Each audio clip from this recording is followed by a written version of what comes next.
ازاي الاغاني حرام والنبي سمى بنته ام كلثوم؟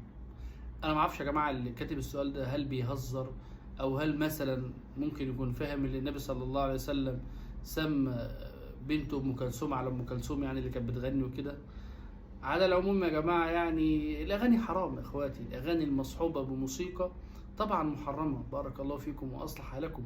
اي اغنيه الاغنيه دي مصحوبه بموسيقى، سواء كلمات الاغنيه دي كلمات نافعة، كلمات ضارة، فأي أغنية مصحوبة بموسيقى فمحرمة. لأن يا جماعة الموسيقى محرمة قطعا.